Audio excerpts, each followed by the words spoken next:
Boa noite a todos. É sempre uma grata satisfação vir a essa casa, porque sempre traz boas lembranças do tempo da Mocidade Espírita. Quando ainda era Unime, né, seu Ricardo? Quando ainda era a União Intermunicipal, havia os encontros organizados aqui. Então, é sempre uma grata lembrança. Também quero me solidarizar com todos vocês pelos últimos eventos. Principalmente me solidarizo com a diretoria da casa. Espero que tudo acabe se realizando e se resolvendo em pouco tempo. A esse respeito, inclusive, de vez em quando a gente precisa de lembrar, se nós queremos a justiça dos homens, no dizer do professor Mário Cortella, se nós queremos a justiça dos homens ou a justiça de Deus. No dizer do professor, a justiça dos homens é aquela que se esforça para dar um para você, um para você, um para você e um para você. A justiça de Deus é aquela justiça que dá 5 para um, 3 para o outro, 1 para um. Paga uma moeda para quem trabalhou 12 horas e paga a mesma moeda para quem trabalhou 6 e paga a mesma moeda para quem trabalhou 1. Então, se somos espíritas e queremos a justiça de Deus, precisamos pensar um pouco e ver o que é o recado que a justiça de Deus está nos passando. É também um processo. A doutrina espírita propõe fé raciocinada. E é o que sempre buscamos, fé raciocinada. Precisamos de pensar, então, em todas as ocorrências da vida. E eu, pensando nas ocorrências de minha vida, às vezes deparo com alguns temas. E hoje, então, eu trouxe um tema que, de vez em quando, a gente se põe a pensar, né? Este primeiro livro que veio a partir do mundo dos espíritos, o livro dos espíritos, era para ter criado, feito uma religião de espíritos, mas não é bem assim. Lendo o livro dos espíritos, nós vamos ver que o tempo inteiro, Allan Kardec leva as perguntas e os espíritos trazem as respostas, nos propondo uma teologia que não nega Deus, não nega as revelações anteriores, e, sobretudo, nos coloca frente a frente conosco, para a gente pensar em si próprio e naquilo que a gente vem fazendo. Então, normalmente, a gente poderia estar pensando numa religião de espíritos, que os espíritos poderiam estar ao tempo todo, né, quando aquela questão é colocada, se os espíritos nos dirigem, como é que eles atuam em nossa vida e falam mais do que nós pensamos.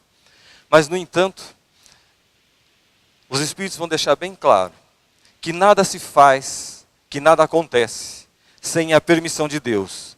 E que nada se faz e nada acontece que a gente não queira, devolvendo toda a responsabilidade por tudo que fazemos para nós mesmos. E a esse respeito eu comecei a pensar em obsessão. E esse tema que eu trouxe, ele vem de longa data, que, segundo o próprio livro dos Espíritos, os Espíritos, está muito próximo? Os Espíritos acabam atuando em nossas vidas mais do que a gente imagina, né? Mas sempre com a nossa própria permissão. Então, nesse tema obsessão, buscando nos evangelhos, nós vamos encontrar os endemoniados. Jesus cura os endemoniados, ou Jesus expulsa os demônios. Sob esse ponto de vista, a doutrina espírita já nos esclarece há muito tempo que não há anjos e não há demônios. Não no sentido inicial que se dá a eles. Não foram criados seres para serem votados perpetuamente ao mal, e nem criados seres especiais. Todos são criados simples e ignorantes. Através da evolução chega-se a ser anjo. E quem são esses demônios então? Somos nós mesmos, desencarnados.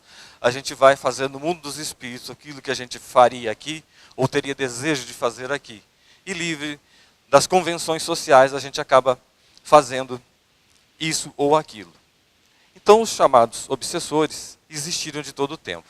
E naquela época eram chamados demônios, ou espíritos impuros. E aí, Jesus expulsa os demônios. Isso que a doutrina espírita faz? Expulsa os demônios? Vamos olhar direito, vamos ler melhor o Evangelho, e nós vamos ver que não é um processo de expulsão. Jesus conversa com os demônios, com os espíritos impuros. Agora, há que se perceber também que com a evolução, a capacidade e a posição que ocupava Jesus, que ocupa Jesus como governador espiritual da Terra, não é possível que um espírito inferior ficasse muito tempo ao seu lado, ou próximo dele. Então não aguentavam a sua presença. Eles fugiam. Então esse processo de expulsão, a gente tem que ver que Jesus chamava para conversar. Perguntava o nome. É isso que a gente vai fazer nas casas espíritas. A gente vai chamar os espíritos para conversar. Por que não se expulsa? O próprio Jesus, quando faz uma cura, ele diz: vai e não pequeis mais, a fim de que, encontrando a casa limpa, a casa desocupada, não suceda que venham 7 espíritos e a tomem novamente. Então Jesus, como os espíritos, devolvem para nós mesmos a ação de nos ver livres dos espíritos. Na Gênese, quando Kardec vai estudar a questão da possessão, são colocados diversos casos. E o Kardec vai, de certo modo, dizer que muitos desses casos é epilepsia, é uma doença física, não é espírito. E olha que nós estamos falando com o Senhor dos Espíritos, Allan Kardec. Mas ele vai minimizar algumas dessas situações. Então, não são espíritos. Pode ser uma doença, né, como a epilepsia. Quando ele fala com o pai do menino, que ele fala que desde a infância, que os espíritos atiram ele no fogo, na água, derrubam ele em todo lugar. Era, evidentemente, ataques epiléticos. Kardec, então, vai colocar, primeiro, que a gente precisa, com fé raciocinada, olhar as causas físicas para tudo. Também, ele vai colocar que em outras situações, que a gente vai falar que é endemoniado, ou que tem espírito, que pode não ser bem assim. Pode não ser isso o que se está imaginando. Mas Kardec não nega que haja possessos, que hajam situações de subjugação de uma pessoa por um espírito. E aí ele vai analisar todos os casos. De fato, é interessante a gente ver um trecho aqui, para a gente saber que, ao longo da história, a gente teve que lidar com esse problema, né? E é interessante porque diz assim,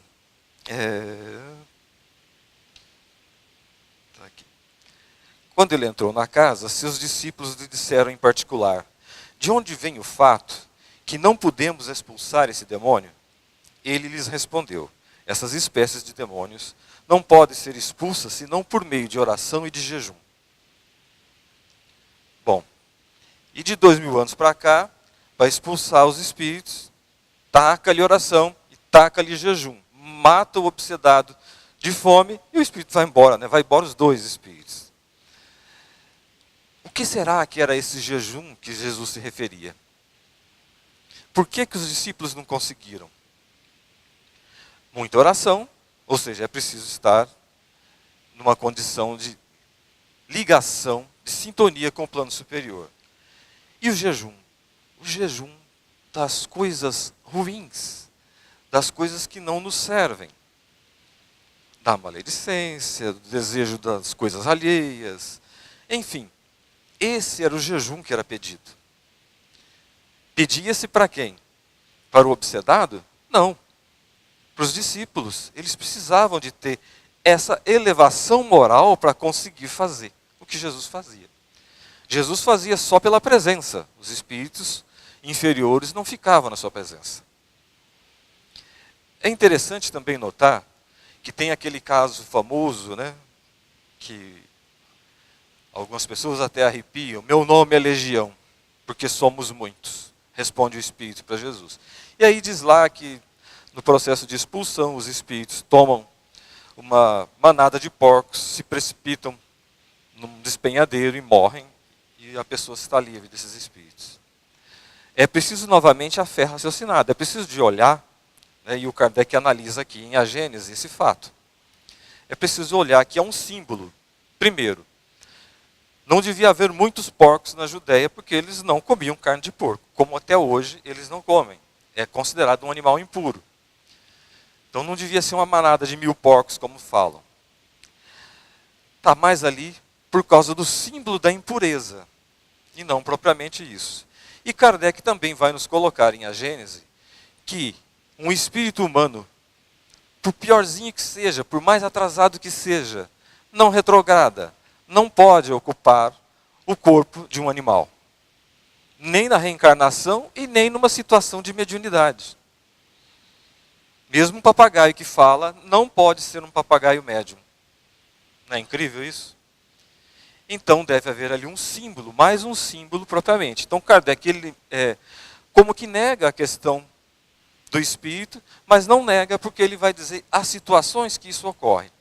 E ele vai falar que aquela época da Judéia, parecia que havia uma espécie de epidemia de possessos, epidemia de obsessão.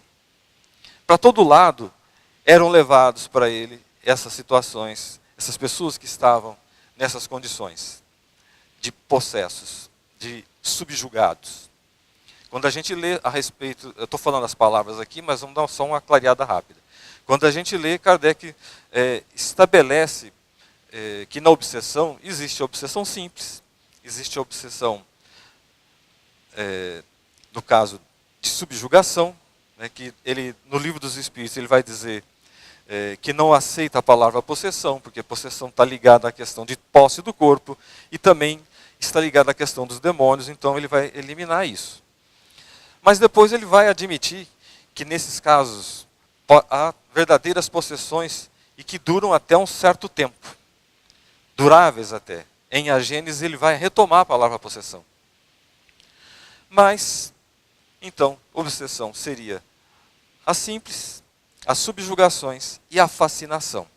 Sendo que dessas, ele vai considerar a mais perigosa a fascinação. Porque ninguém percebe que está fascinado, enfeitiçado pelos espíritos. Nem você percebe que o pensamento não é seu, nem à volta vão perceber que há um espírito atuando sobre você.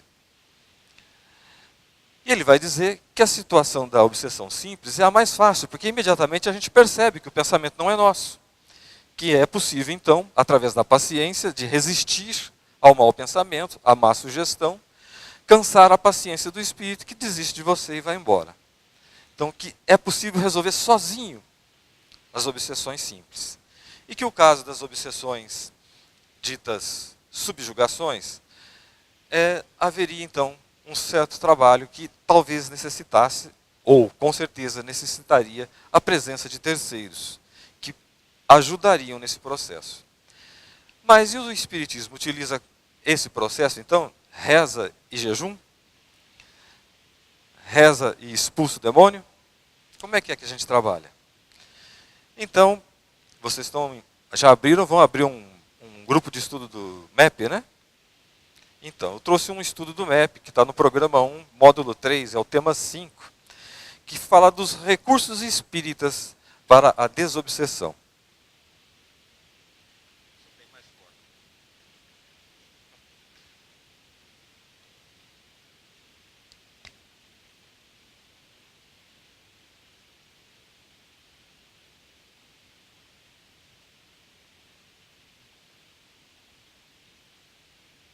Primeiro recurso espírita para a desobsessão, vocês devem adivinhar, né?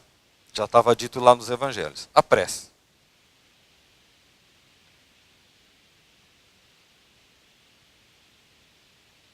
a prece como recurso. Agora, que prece? Qual que é a prece que a gente deve fazer? Como é que vai funcionar esse...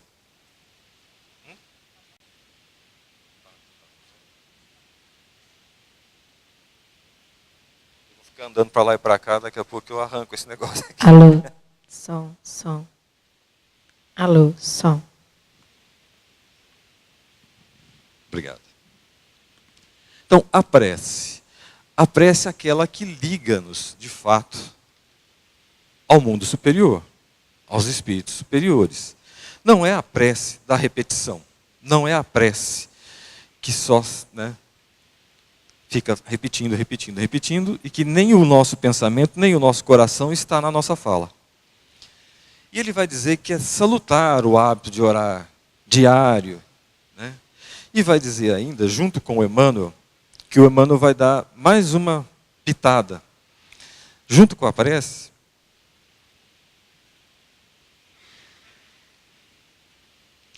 Evangelho no lar. O Emmanuel vai falar que o Evangelho no lar é um poderoso remédio quando a gente está tentando lidar com os espíritos. E nesse ensinamento ele vai nos dizer assim: quando o ensinamento do mestre vibra entre as quatro paredes de um templo doméstico, os pequeninos sacrifícios tecem a felicidade comum. A observação impensada é ouvida sem revolta. Porque é em casa que a gente fala pelos cotovelos e fala que não deve quando não devia mesmo, né? Porque o outro parece que está obrigado a nos ouvir. E está, porque você fala, o ouvido não tem porta, né? E acaba te ouvindo. E às vezes a gente ofende. Mas é nesse lugar, por intermédio do estudo do Evangelho, que a gente vai fazer, então, o ouvido de mercador. A gente vai ouvir sem revolta. Também é nesse lugar que a calúnia, quando alguém está caluniando o outro, dentro do lar, a gente vai envolver isso no algodão do silêncio, diz Emmanuel. E onde a enfermidade deverá ser recebida com calma, e o erro alheio encontrar compaixão. De modo que, em se fazendo evangelho no lar e procurando se fazer essas luzes, a nossa atitude dentro do lar vai ser diferente. E ele dá uma receita de como fazer o evangelho no lar. Todo mundo aqui faz, né? Então aquela prece inicial, aquela leitura do evangelho. Não precisa ser muito longo. Depois vibrações que nós fazemos pelos familiares. E claro que as petições sempre ocupam um espaço grande, né? A gente está sempre pedindo. Não é verdade? E depois a prece de encerramento. Tudo isso tem que acontecer num processo. Porque se você faz prece por fazer prece, a coisa não funciona. A segunda proposta da doutrina espírita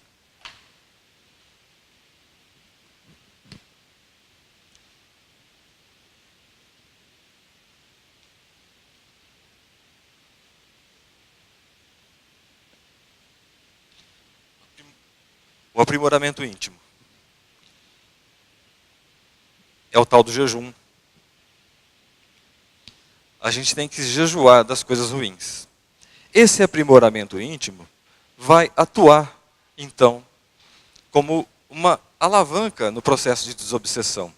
Porque se eu busco melhorar naquelas coisas ruins, por onde os espíritos encontraram a sintonia comigo mesmo, tudo vai mudar. Também tem uma outra coisa que o espírito adora: passe e água fluídica, dentro da profilaxia espírita.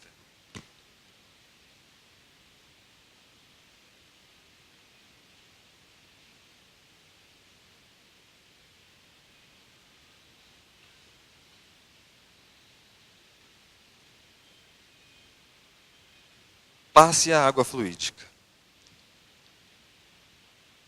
No dizer de André Luiz, o passe nos domínios da mediunidade, eu estou pulando porque você vê que o estudo é longo, né? Senão a gente não chega ao fim. Nos domínios da mediunidade ele vai dizer o seguinte: na assistência magnética, os recursos espirituais se entrosam entre a emissão e a recepção, ajudando a criatura necessitada para que ele ajude a si mesmo. A mente reanimada reergue as vidas microscópicas que a servem no templo do corpo, edificando valiosas reconstruções. O passe, como reconhecemos, é importante contribuição para quem saiba recebê-lo com respeito e a confiança que o valorizam. E eu anotei aqui, a mente reanimada reergue as vidas microscópicas que nos servem no corpo. O André Luiz, nesse Domínios da Mediunidade, ele descreve que as entidades que estão ajudando no passe, elas nem falam. No centro que ele visita, há 6 entidades ajudando no passe, e eles nem falam, concentrados nesse processo de canalizar a energia do mais alto, do mais além, para os encarnados. E é tão importante que até as bactérias, a vida que vive dentro de nós, que a nos auxiliar ou a nos prejudicar, são afetadas por essas energias de tal forma que a nossa saúde se reestrutura, se reequilibra. Além disso, ele fala da água fluídica. E ele fala também que as entidades que trabalham ali projetam sobre o líquido cristalino raios, partículas radiosas.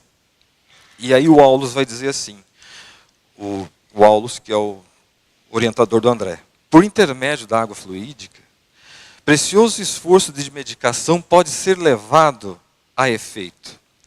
A lesões e deficiências no veículo espiritual a se estamparem no corpo físico, que somente a intervenção magnética consegue aliviar, até que os interessados se disponham à própria cura. Olha que interessante. Somente a intervenção magnética pode aliviar, até que o interessado se disponha à própria cura. Porque como é que funciona o passe?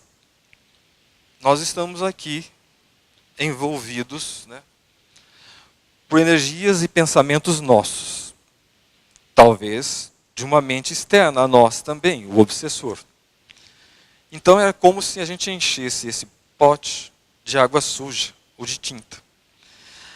Para clarear, se estiver cheio de tinta, a gente tem que ir jogando 1 litro, 2, 3, até voltar a ficar limpo de novo. Então é um processo mecânico que os espíritos podem fazer. Eles vão atuando e vão expulsando as energias negativas e vão nos limpando. Mas se a cada vez que eu vou lá fora eu sujo de novo a água, eles têm que voltar e fazer o mesmo processo. Então é preciso que o doente se disponha à cura. Comece ele próprio a não sujar mais a própria água. Explanação do Evangelho. Quando a gente convida, e a gente sabe que alguém está com algum problema, que a gente desconfia que é de ordem espiritual, a gente convida para ir à casa espírita, né? Nós espíritas gostamos de fazer isso. Então tem a explanação do Evangelho, feita na casa espírita, que precisa, então, nessas situações, não ser muito longa, como eu já estou me alongando. Porque, normalmente, a pessoa que está num processo de obsessão, ela não consegue ficar muito tempo sentada, ela fica inquieta. Ela talvez não consiga estar ali presente. Então talvez seja necessário um trabalho separado para elas. Mas mesmo que seja na palestra pública, traga.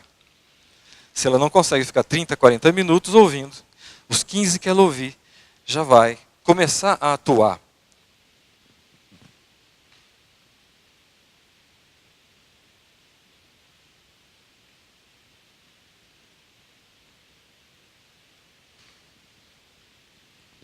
A explanação do Evangelho, então, é colocado como mais um dos recursos espíritas do tratamento da obsessão. E vai dizer aqui que os benfeitores espirituais se encontram, nesses momentos, apostos. Porque sabem eles aqueles que vêm aqui necessitados. E vão atuar exatamente sobre esses. Agora, às vezes a gente pensa, quando eu entro na casa espírita, meus obsessores ficam lá fora. Será que é assim? A casa espírita expulsa os obsessores? Em algumas situações, sim, mas na maior parte das vezes o obsessor tem que entrar junto, porque ele também precisa de ouvir. Nós não estamos aqui para expulsar demônios. Estamos aqui para abraçar os nossos irmãos inferiores e conversar com eles. É preciso melhorarmos nós mesmos e também eles nesse procedimento. Então, muitas das vezes, são nessas situações que os espíritos adentram a casa e mais tarde, nos trabalhos de desobsessão, nos trabalhos mediúnicos da casa, vão dar vazão e vão aparecer, e vão falar, e vão conversar. E aí, quando o doutrinador ou o dialogador vai perguntar: quem é você, meu irmão? O que você quer? Qual a sua necessidade? Então é um processo de tratamento do encarnado e do desencarnado. Temos ainda a irradiação mental, porque quando nós não conseguimos trazer aquela pessoa para cá, ou quando nós abandonamos a casa espírita, não queremos mais ir, alguém pode atuar em nosso favor. É a irradiação mental.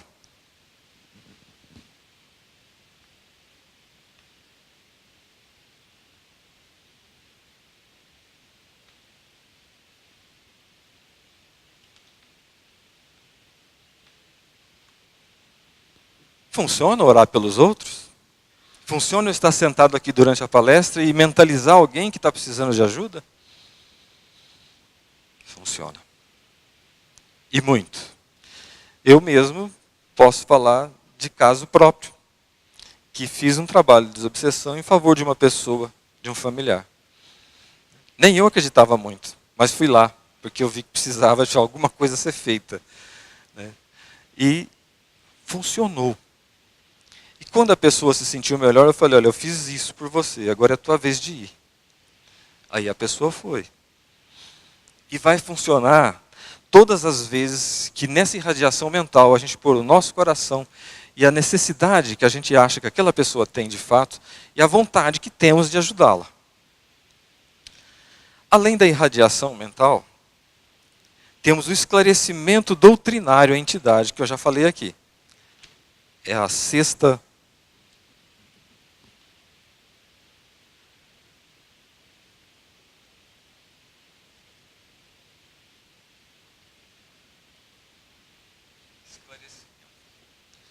esclarecimento doutrinário, evangélico, da entidade desencarnada. E como é que funciona ele? Muitas das vezes a gente frequenta anos a casa espírita e não sabe como é que é o processo. Uma das coisas que define a doutrina espírita é a comunicabilidade com os espíritos. Aquela lá que Moisés proibiu, devia ter seus motivos. Se proibir é porque existe, é porque os espíritos falam, porque eles querem alguma coisa. Então na casa espírita nós vamos conversar com os espíritas e com os espíritos. E nessa conversa é que vai haver o processo de diálogo que pode levar ao esclarecimento do indivíduo, do espírito perturbador. Aí temos uma pergunta que foi colocada para o Emmanuel, no livro Consolador. Existe diferença entre doutrinar e evangelizar? Emmanuel vai responder assim: há uma grande diversidade entre ambas as tarefas. Para doutrinar, basta o conhecimento intelectual dos postulados do Espiritismo. Para evangelizar, é necessária a luz do amor no íntimo. Na primeira, bastarão a leitura e o conhecimento. Na segunda, é preciso vibrar e sentir com o Cristo. Por esses motivos, o doutrinador, muitas vezes, não é senão canal dos ensinamentos. Mas o sincero evangelizador será sempre o reservatório da verdade, habilitado a servir às necessidades de outrem, sem privar-se da fortuna espiritual de si mesmo. Olha o Emmanuel, né? Sempre numa frase curta, estabelecendo a diferença. Porque não é doutrinando, é sentindo. Não, a gente não consegue falar para uma criatura que está ali, às vezes desencarnada há muito tempo e nem sabe que está desencarnada. Ela está falando com você através de outra pessoa, através do médium, outro corpo, e ela não se crê desencarnada. E não é, nem essa evidência maior a convence, não se convence só com o livro dos Espíritos. É preciso evangelho e sentimento evangélico, sentimento de amor atuando. Aquele mesmo sentimento de preocupação que nós trazemos, quando trazemos o nome de alguma pessoa para anotar no caderno de prece, quando fazemos a irradiação, aquilo está ajudando, porque nós temos amor, preocupação com aquela pessoa. Também vamos ter que ter esse amor e essa preocupação com o espírito que a gente nem conhece e nem sabe quem é. Como a gente não conhece, não somos todos irmãos? Então não vamos expulsar espíritos. 6. Mas tem mais um, que no MEP é dedicado um roteiro inteirinho. Daria então outra palestra, nós já chegamos ao fim, né, do tempo nosso, não chegamos?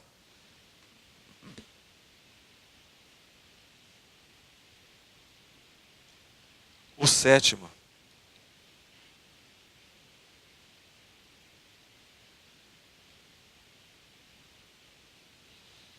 Englobaria todos os outros. É a caridade. É o trabalho no bem. O trabalho no bem vai nos esclarecer. E vai esclarecer também aqueles espíritos que andam conosco. E a gente pode pensar, é um inimigo de outra vida. É um perseguidor. Na maior parte das vezes, nos diz o próprio Emmanuel no Consolador, o problema é dessa. Não é nenhum inimigo, é mais um simbionte, é um processo de simbiose. Nós os atraímos com os nossos gostos, com os nossos hábitos, e eles vêm para perto de nós. Eles são companheiros de jornada. E nós os atraímos. E depois a gente quer expulsar. Então, para expulsar, jejum das coisas ruins. E o jejum das coisas ruins vai acabar convencendo, porque a gente vai modificá-lo, a gente não vai expulsá-lo. Ele vai continuar sendo um companheiro nosso e talvez aí nos ajudando nesse processo. Então, gente, o que eu tinha para a noite de hoje era esse breve estudo sobre a desobsessão. E a profilaxia espírita. Não basta então só a prece, é necessário uma série de coisas. Todas elas estão ligadas umas com as outras. Passam fatalmente pelo aprimoramento íntimo, né, que é esse jejum das coisas ruins. E passa fatalmente pela nossa vontade de querer fazer. É a boa vontade, o querer fazer. Porque quando a gente não quiser,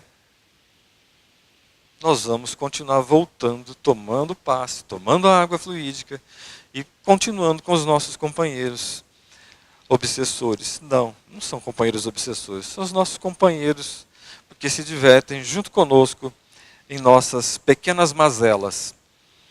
Aí sim estamos dentro daquele processo que o Kardec ouve dos espíritos. Eles atuam em nossa vida mais do que a gente imagina.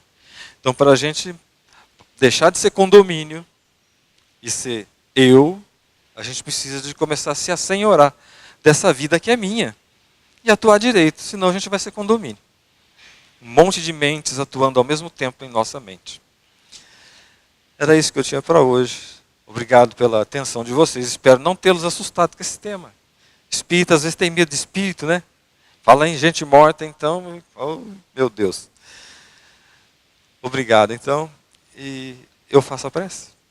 Então, vou fazer a prece final, convidando todos a se concentrar para a sequência dos trabalhos, que provavelmente são os passos, né?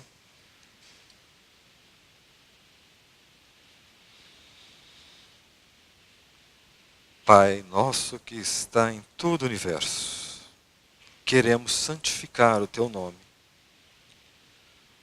por meio de nossas ações boas, por meio de nossas ações benéficas a nós mesmos e ao próximo. Pedimos por nós, por nossa saúde, por nosso equilíbrio. Pedimos por nossos familiares, por aqueles que caminham conosco a jornada terrena, companheiros de trabalho, amigos. Pedimos e pedimos, na certeza de que teremos tudo aquilo que pedirmos, na medida de nossa própria necessidade, na medida de nosso merecimento, e contando sempre com a bondade divina a distribuir mais do que merecemos. Por isso agradecemos. Agradecemos infinitamente por todas as oportunidades que temos. Agradecemos pela oportunidade de aprender a doutrina espírita e o Evangelho. Agradecemos pela oportunidade de aprender no trânsito, quando às vezes queremos nos irritar. Agradecemos pela oportunidade de aprendermos com os tais inimigos, encarnados e desencarnados, que são nossos companheiros de jornada. Enfim, agradecemos ao Pai Celeste por essa encarnação, que é uma oportunidade única de nos tornarmos melhores. Que assim seja.